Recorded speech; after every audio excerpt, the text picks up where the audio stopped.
Hello everyone, आज हम लोग डिस्कस करने वाले हैं पॉक्सो एक्ट। तो रिसेंटली मैंने कोर्ट के अंदर कुछ पॉक्सो की प्रोसीडिंग्स देखी थी और मैंने कुछ पॉक्सो के केसेस से डील किया, तो मुझे लगा कि ये बहुत एक इम्पॉर्टेंट टॉपिक हो सकता है डिस्कस करने के लिए। तो मैंने जो भी पॉक्सो का मतलब पहले हम लोग समझते हैं क्या होता है। पॉक्सो मतलब होता है protection of children from sexual assault, मतलब सेक्सुअल ऑफेंसेस। ये एक्ट 2012 में आया था। ये जो एक्ट है ये जेंडर न्यूट्रल एक्ट है, मतलब ये जो एक्ट है इसके अंदर बॉयज़ और गर्ल्स दोनों फॉल करते हैं। मतलब ज़रूरी नहीं है कि जो सेक्सुअल ऑफेंसेस हों वो सिर्फ गर्ल्स के अगेंस्ट हों, ये बॉयज़ के अगेंस्ट भी हो सकते हैं।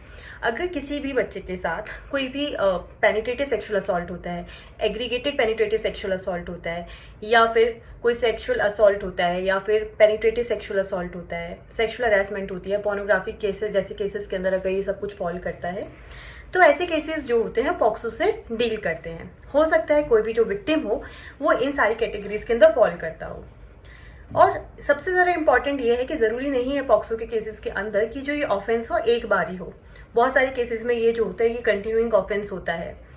और क्योंकि जो बच्चे होते हैं और ये जो एक्ट है ये 18 साल से कम के बच्चों पे अप्लाई होता है, तो जो बच्चे होते हैं वो अपने पेरेंट्स से ये इसके बारे में डिस्कस नहीं कर पाते हैं। इस वजह से ये जो ऑफेंस है ये कंटिन्यूइंग ऑफेंस बन जाता है और ये कंटिन्यूसली चलता रहता है।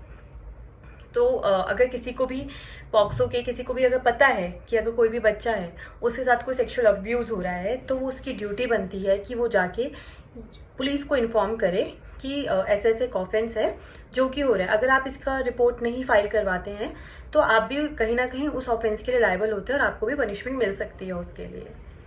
तो ये हमारी ड्यूटी बनती है कि हम बच्चों को समझाएं कि अगर आपके साथ कोई भी सेक्सुअल असॉल्ट या सेक्सुअल हरासमेंट या फिर कोई भी आपके साथ पेनिट्रेटिव सेक्सुअल असॉल्ट हो रहा है, तो आप उससे हमें बताएं और उसकी इन्फॉर्मेशन हमें दें, क्योंकि बच्चे बहुत ज़्यादा डर जाते हैं। तो बहुत ज़्यादा ज़रूरी है कि हम बच्चों के साथ एक फ्रेंडली एटमॉस्फेयर बना के रखें। घर का जो एटमॉस्फेयर है बहुत ज़्यादा फ्रेंडली हो, कि हम बच्चों को बैड टच गुड टच के बारे में बता सकें। हम बच्चों को ये बता सकें कि इसमें आपका फॉल्ट नहीं है, यहाँ आपकी कोई गलती ही नहीं है, आप इसमें कुछ नहीं कर सकते हैं। हम कर सकते हैं, हम इसको रिपोर्ट कर सकते हैं। अगर आपके साथ ऐसा कुछ भी ऑफेंस होता है तो आप अपने पेरेंट्स को बताइए, अपने गार्जियन को बताइए, या जिसमें आपको लगता है कि आप किसी को भी फुली ट्रस्ट करते हैं आप उनको इसके बारे में बता सकते हैं। तो पॉक्सो का देखा जाए तो बहुत अच्छा एक एक्ट बनाया गया है बच्चों को, विक्टिम्स को प्रोटेक्ट करने के लिए। और सबसे बड़ी बात यहाँ पे जो विक्टिम की आइडेंटिटी होती है उसको हम लोग प्रोटेक्ट करके रखते हैं, मतलब कि हम उसकी आइडेंटिटी को डिस्क्लोज नहीं करते हैं। उनकी आइडेंटिटी डिस्क्लोज करने भी एक ऑफेंस माना गया है पॉक्सो के अंदर। और ये जो ट्रायल चलती है ये स्पेशल कोर्ट्स में चलती है, स्पीडी ट्रायल होती है। कोर्ट कोशिश करती है जितने जल्दी से जल्दी इसके अंदर डील किया जाए, जितनी जल्दी इसको कंप्लीट किया जाए